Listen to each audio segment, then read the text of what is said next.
Salut à toutes et à tous, j'espère que vous allez bien, moi ça va super. Et donc on se retrouve dans une petite vidéo pour vous expliquer un peu comment faire un petit robot à l'aide de la carte programmable Arduino. Donc bon, comme vous l'avez vu tout à l'heure, le robot marche bien, etc.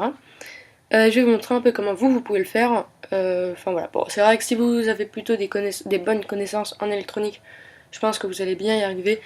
Par contre, si vous y connaissez pas du tout, ça va être un peu plus compliqué, mais j'espère que vous allez y arriver. Voilà, donc on commence tout de suite avec les matériaux en électronique. Donc vous aurez besoin d'une carte Arduino Uno. Pourquoi Uno? Parce que bon, déjà c'est la plus facile à utiliser, mais sinon vous pouvez très bien utiliser une carte Arduino Mega. Il y avait quoi? Il y avait Micro, Nano. Voilà, après c'est à vous aussi de faire les branchements, etc. Euh, Ensuite, le capteur ultrason. Alors le capteur ultrason, bon, plus connu sous capteur à distance, il va nous permettre d'évaluer la distance entre le robot et un obstacle ou un objet, etc.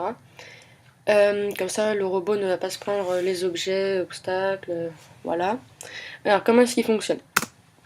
Donc tout simplement, le capteur à ultrasons, donc il y a un capteur qui va envoyer des ultrasons et le deuxième capteur va les recevoir. Alors bon, après il y a un petit calcul qui se fait qu'on aura mis dans le programme sur l'Arduino pour savoir combien de temps met les ultrasons à revenir.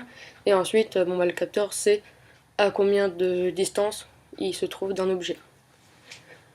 Voilà, bon, je crois que c'est tout pour le capteur à distance. Non, ce capteur-là, donc celui qu'on va utiliser, c'est un capteur bon, un peu pour Arduino, parce que sinon il y a d'autres capteurs à ultrasons qui ont que 3 bornes de branchement. Nous on va en utiliser un avec 4 bornes. Donc il y a le plus, le moins et 2 digitales. Voilà. Et pour terminer donc sur les matériaux en électronique, on va terminer donc, sur le L293D. Pour ceux qui s'y connaissent un peu en électronique, je pense que vous l'avez revu pas mal de fois, parce qu'il est vachement utile ce petit circuit intégré. Donc le L293D, donc comme je l'ai dit, c'est un circuit intégré qui, bon, déjà a un sens. Le sens est vu par ce petit trou, on va dire ça comme ça. Voilà, comme vous pouvez le voir aussi sur le schéma.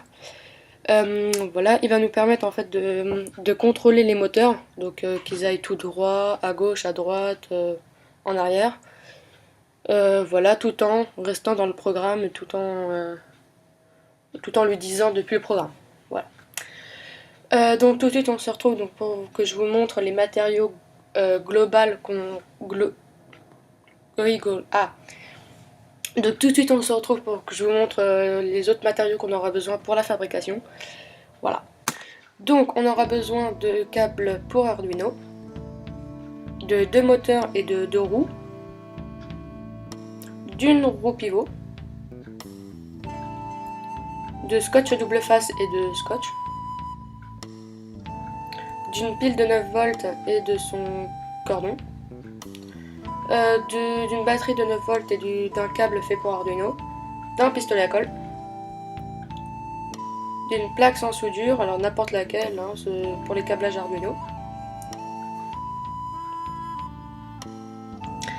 Donc commençons par coller les moteurs avec les roues sur une plaque n'importe laquelle, collez-les avec du scotch double face. Ensuite, collez avec du scotch double face la roue pivot, mettez-y à la rigueur une boîte d'allumettes pour surélever. Voilà le châssis à quoi il devrait ressembler. Ensuite, vous pourrez effectuer donc le circuit comme ceci.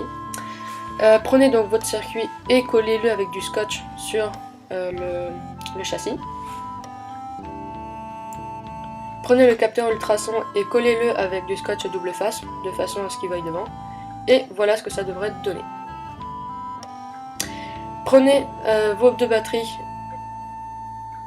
mettez du scotch double face derrière et collez-les sur le châssis. Puis effectuez les branchements.